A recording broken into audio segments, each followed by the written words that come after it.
بسم اللہ الرحمن الرحیم۔ السلام علیکم دوستو ہیلز پر ہمارے پیروں میں ایڑیوں کے نچلے حصے میں نئی ہڈیوں کی گروتھ کا نام ہے۔ اس میں خاص کر ہماری ایڑیوں کے نچلے حصے اور پنجے میں انفلیمیشن یعنی سوزش ہوتی ہے۔ یہ حالت عام طور پر پلانٹر فیسٹیز میں ہوتی ہے۔ اس سے پہلے کہ مزید آگے انفارمیشن آپ سے شیئر کروں، آپ سے ایک عرض کرنا چاہوں گا کہ میں ہوں ہومیو ڈاکٹر محمد اعجاز اور آپ سے مخاطب ہوں اپنے چینل ہومیوپیتھی اینڈ ہیلتھ سے۔ آپ سے گزارش کروں گا کہ اگر آپ نے ابھی تک میرے اس چینل کو سبسکرائب نہیں کیا تو سبسکرائب کر لیجئے اور بیل آئیکن کے بٹن کو پریس کر دیجئے تاکہ بر وقت میری ویڈیوز کے نوٹیفیکیشن آپ کو ملتے رہیں، اور اس کے علاوہ دوستوں کے ساتھ شیئر کیجئے، اور اگر کوئی کوئری ہو تو کمنٹ سیکشن میں جا کر آپ سوال کر سکتے ہیں۔ دوستو عام طور پر ایڑی کا درد آپ کی پوری شخصیت کو متاثر کرتا ہے، اس لیے کہ اس کی وجہ سے آپ کا موومنٹ کرنا مشکل ترین عمل ہو جاتا ہے۔ اس کی وجہ سے اس بیماری میں مبتلا خواہ وہ مرد ہو یا عورت کا اٹھنا بیٹھنا، اٹھتا ہوا اگلا قدم ان کے پچھلے اٹھے ہوئے قدم سے زیادہ تکلیف دہ ہوتا ہے۔ اسے ایک میڈیکل کنڈیشن کلکینیل سپرٹ سے بھی منسوب کیا جا سکتا ہے۔ اس سے مراد کلکینیل بون یعنی ایڑی کی ہڈی میں شارپ، نوکدار اور ہارنری آؤٹ گروتھ ہوتی ہے، جس کو اس تصویر سے واضح کیا جا رہا ہے، آپ دیکھ سکتے ہیں۔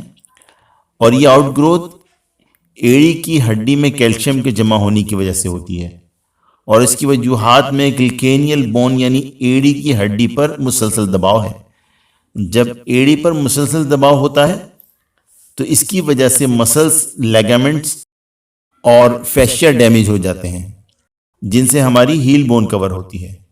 اس مسلسل دباؤ کی وجہ سے ہیل کلکینیل سپر کا شکار ہو جاتی ہے۔ دوستو ایکس رے کی مدد سے دیکھا جا سکتا ہے کہ ہیل سپر کا سائز تقریباً 1/2 انچ تک بڑھ سکتا ہے، اور یہ میں پہلے ہی آپ بتا چکا ہوں کہ یہ ایڑی میں کیلشیم کے ڈپازٹ کی وجہ سے ہوتا ہے۔ اچھا، یہ بات بھی ذہن نشین کر لی جائے کہ ہر ایڑی کا درد ہیل سپر نہیں ہوتا، اور اسی طرح تمام ہیل سپر درد کی وجہ نہیں ہوتی، because they are calcium deposits, جو کہ انجری کے بعد بھی ہو سکتی ہے۔ اب یہ دیکھتے ہیں کہ اس کے کازز کیا ہوتے ہیں۔ دوستو وہ لوگ جو موٹے ہوں اور ایتھلیٹ ہوں وہ ہیل سپر کا شکار ہو سکتے ہیں، اور اونچی ہیل پہننے والے لوگ بھی اس میں مبتلا ہو سکتے ہیں۔ پورلی فٹڈ شوز پہننے والی بھی اس کا شکار ہو سکتے ہیں۔ سخت سطح پر دوڑ لگانے سے بھی یہ ہو سکتا ہے۔ اس کے علاوہ پلانٹر فیسٹیز میں ان وجوہات کو شامل کر سکتے ہیں۔ عمر کا بڑھنا، جو کہ پلانٹر فیشیا کی فلیکسیبلٹی کو کم کرتا ہے اور ہیل کے حفاظتی فیٹ پیڈ کو کمزور کرتا ہے۔ اس کے علاوہ ڈائبٹیز اور زیادہ تر اوقات ایک پنجے پر کھڑے ہو کر گزارنا وجوہات میں شامل ہیں۔ دوستو یہ دیکھتے ہیں کہ اب اس بیماری کے سائن اینڈ سمٹمز کیا ہوتے ہیں۔ سمٹمز اس کے یہ ہیں کہ ایڑی کی ہڈی میں شدید درد ہوگا۔ اس وقت تکلیف بہت زیادہ ہوگی جب کوئی بھی شخص غیر فعال ہونے کی وجہ سے، خاص کر صبح کے وقت سو کر اٹھنے کے بعد زمین پر قدم رکھے گا اور چلنا پھرنا شروع کرے گا، اور جیسے جیسے اس کی موومنٹ بڑھتی چلی جائے گی درد بھی بڑھتا چلا جائے گا، اسپیشلی واکنگ، رننگ اور کھڑے ہوتے وقت۔ دوستو اب آ جاتے ہیں کہ اس کے ہومیوپیتھک ٹریٹمنٹ کی طرف۔ تو اب کلکینیل سپر یا ہیل سپر کی ٹاپ ہومیوپیتھک میڈیسنز کا ذکر کر لیتے ہیں۔ قدرتی ہومیوپیتھک میڈیسن کلکینیل یا ہیل سپر کے لیے بہت سٹرونگ اور پاورفل طریقہ علاج مہیا کرتی ہیں۔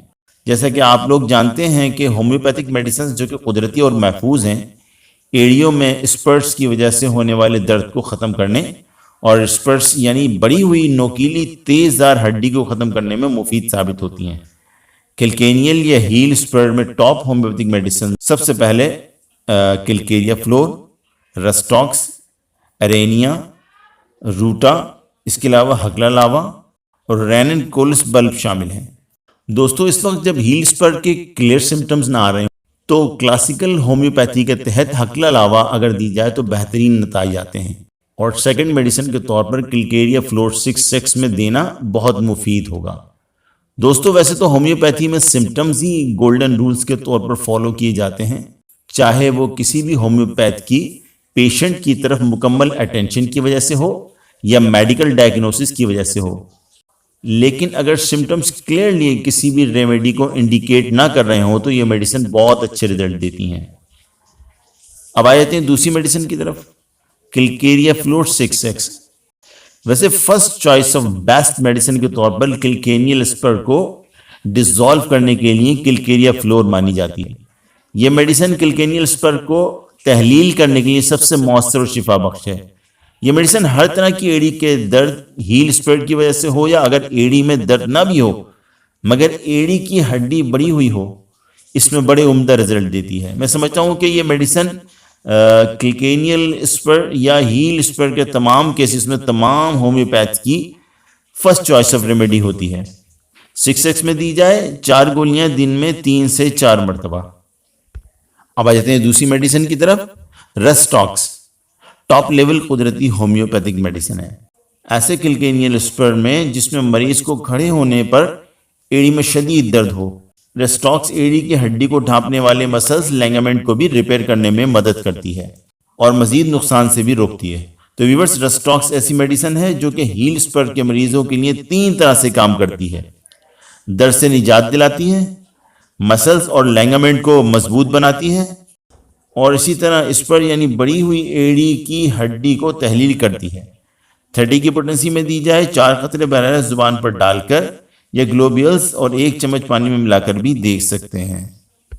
دوستو اب آ جاتے ہیں ایک اور میڈیسن کی طرف، ارینیا ڈائیڈیما۔ دوستو ایک اور قدرتی میڈیسن کلکینیا یا ہیل اسپر کے لیے، اور اس دوا کو اعلیٰ درجے کی دواؤں میں شمار کیا جاتا ہے۔ یہ میڈیسن درد کی شدت کو دور کرنے، ایڑی کی ہڈی کی گہرائی میں درد کو دور کرنے کے لیے بہترین ہے، اور سرد موسم یا ہوا میں جس کی شدت میں اضافہ ہو جائے 30 کی پوٹنسی میں دی جائے 4 قطرے براہ راست زبان پر ڈال کر یا گلوبیلز اور 1 چمچہ پانی میں ملا کر بھی دے سکتے ہیں۔ اب آتے ہیں چوتھی میڈیسن کی طرف، روٹا۔ روٹا ایک بہترین قدرتی میڈیسن جو کہ ایسے مریضوں کے لیے ایک جادو کا کام کرتی ہے جن کے ٹینڈن میں درد ہو۔ دوستو ٹینڈن کاف مسلز کو ایڑی کے ساتھ جوڑتا ہے، جو کہ پیر کے پنجے کے پچھلے حصے میں ایک نرم حصہ ہوتا ہے۔ تو دوستو دا بیسٹ ریمیڈی از روٹا۔ 30 کی پوٹنسی میں دی جائے 4 قطرے براہ راست زبان پر ڈال کر یا گلوبیولز اور 1 چمچہ پانی میں ملا کر بھی دے سکتے ہیں۔ دوستو اس کے علاوہ بھی کچھ میڈیسنز ہو سکتی ہیں جو علامات کے لحاظ سے مریض کو دی جائیں گی، اور یہ فیصلہ ایک ہومیوپیتھ مریض کو دیکھ کر ہی کر سکتا ہے کہ مریض کی کیا علامات ہیں اور اسے کون سی میڈیسن دی جائے۔ تو دوستو یہ تھیں ہیل اسپر یا کلکینیل اسپر کے حوالے سے information, sign and symptoms, causes اور اس کا ہومیوپیتھک ٹریٹمنٹ۔ میں سمجھتا ہوں کہ جو انفارمیشن میں نے آپ کو دی ہیں وہ آپ کے یقیناً سود مند ثابت ہوں گی، اور ہمیشہ کی طرح آپ ان میڈیسن سے اور اس انفارمیشن سے فائدہ اٹھائیں گے۔ اب تک کے لیے اتنا ہی کافی ہے، ملتے ہیں پھر اگلی نئی کسی ویڈیو کے ساتھ۔ تب تک کے لیے اجازت دیجیے، صحت مند رہیے، تندرست رہیے، اپنا خیال رکھیے، اللہ نگہبان۔